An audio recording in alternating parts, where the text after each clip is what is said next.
হে নবী, তুমি বলে দাও কিয়ামত কবে হবে। নবীজি বলছেন, না, এটা আমার বলার বিষয় নয়, এ বিষয়টা আল্লাহর কাছে রয়েছে। আমি শুধু তোমাদেরকে ভয় দেখানোর জন্য এসেছি। আমি নির্দিষ্ট কিয়ামতের ডেট নিয়ে তোমাদের কাছে আসিনি।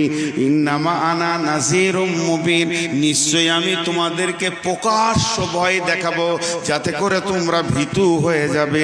সেই দিনের জন্য প্রস্তুতি নেবে, মাল রেডি করে রেডি হয়ে যাবে, যেহেতু কিয়ামত হবেই।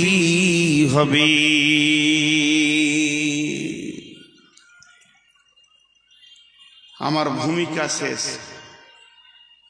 ভূমিকাটাকে আমি 1 মিনিটে গুটাবো। 1 মিনিট লাগবে না, 30 সেকেন্ড। এতক্ষণ আমি যা বললাম তাতে করে একটা বহির প্রকাশ হলো, কিয়ামত হবেই।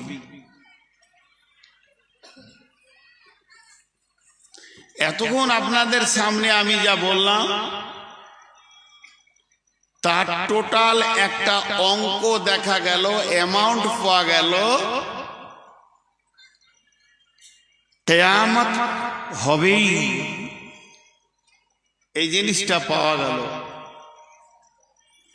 তাহলে সেটা কত দূরে? সেটা কত দূরে? বিশ্বনবী এত দূর বলেছেন, বারটা থাকবে শুক্রবার, যেদিন ইসরাফিল সুর ফুঁকবে,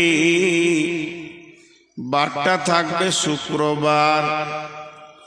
যেদিন ইসরাফিল সুর ফুঁকবে, মাসটা থাকবে মুহররম মাস।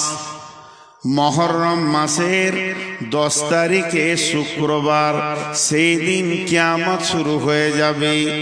কিয়ামত যত কাছে আসবে, মানুষের ভিতরে তত ব্যস্ততা বেড়ে যাবে। মানুষ একজনও চুপচাপ বসে থাকবে না, বসার সময় থাকবে না।